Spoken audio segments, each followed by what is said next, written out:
एक महान राजा अपने राज्य में शांति और समृद्धि से राज करता था।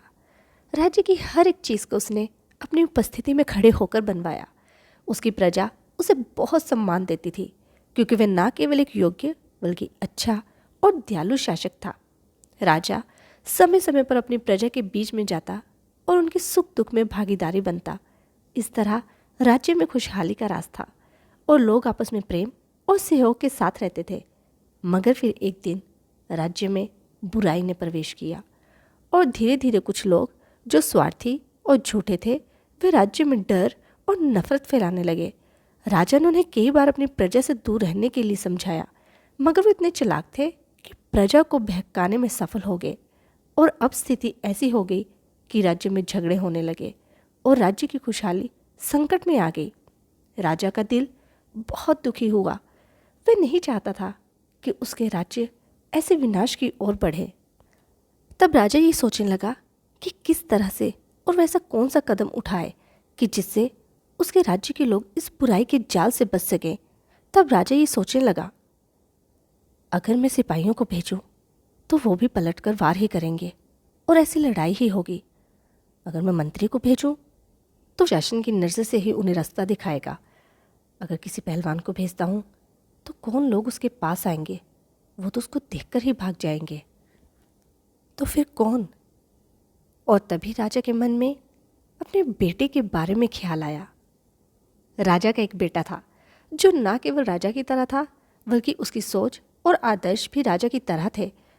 तब राजा ने महसूस किया कि केवल उसका बेटा ही ये काम कर सकता है।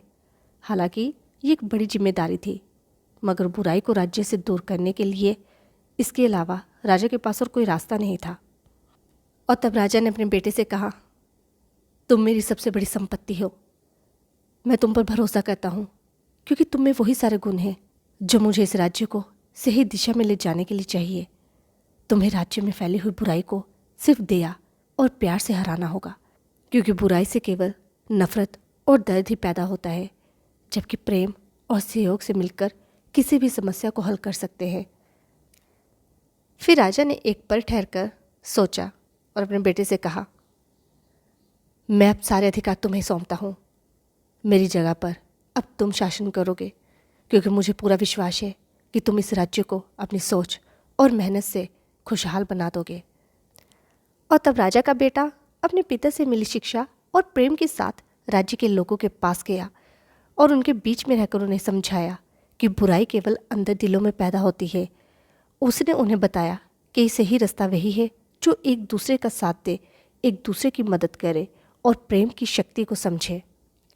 हालांकि लोगों के बीच में रहकर राजा के बेटे को कई चुनौतियों का सामना करना पड़ा, लेकिन उसने बुराई को अच्छाई से हराकर हर इंसान की पीड़ा को सहा, क्योंकि ये ज़रूरी था कि वे लोगों जैसा बनके उनके बीच में रहे ताकि उन्हें सिखा सके जो वे समझ सके। राजा के बेटे की शिक्षाओं ने कई लोगों के जीवन को बदल डाला, यानी जिन्होंने उसकी शिक्षा को सुना और उसकी आज्ञाओं को माना, उन्होंने जीवन में नई आशा और नई रोशनी पाई और राज्य में बदलाव आने लगा। मगर जिन्होंने उसकी बात नहीं मानी वे पाप में पड़े रहे और तब राजा ने उन्हें अपने सुखी राज्य का हिस्सा नहीं बनाया और उन्हें अपने राज्य से बाहर निकाल दिया और वो दुख, दर्द और पीड़ाओं को ही झेलते रहे।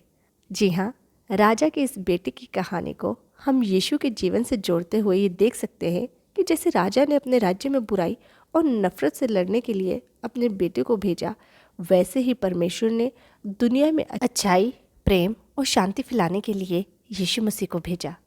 जिस तरह राजा के बेटे ने बुराई के खिलाफ प्रेम और समझ का उपयोग किया, ठीक उसी तरह यीशु ने भी नफरत और हिंसा के बजाय प्रेम और माफ़ी का रास्ता अपनाया। यीशु ने सिखाया कि तुम लोगों ने सुना होगा कि अपनों से प्रेम करो, मगर मैं तुमसे कहता हूँ कि अपने शत्रुओं से भी प्रेम करो और उन्हें माफ़ करो। और जिस तरह राजा का बेटा जब बुराई को प्रेम से हराता है, तब उसके राज्य में फिर से खुशहाली आ जाती है। इसी तरह यीशु ने अपनी शिक्षाओं और बलिदान से संसार को शांति और नफरत से ऊपर प्रेम का संदेश दिया। बाइबल के मुताबिक यीशु मसीह को राजा माना गया क्योंकि वे परमेश्वर के पुत्र हैं और उन्हें परम प्रधान का पुत्र कहा गया। बाइबल के मुताबिक प्रभु यीशु ने कहा, मेरा राज्य संसार का नहीं, लेकिन अब मेरा राज्य कहीं और से है। यीशु ने यह भी कहा था, दरअसल मैं इसलिए पैदा हुआ और दुनिया में आया हूँ कि सच्चाई की गवाही दूँ, वो सच जो हमें जीवन की रोशनी देता है, जो हमें अनंत जीवन देता है।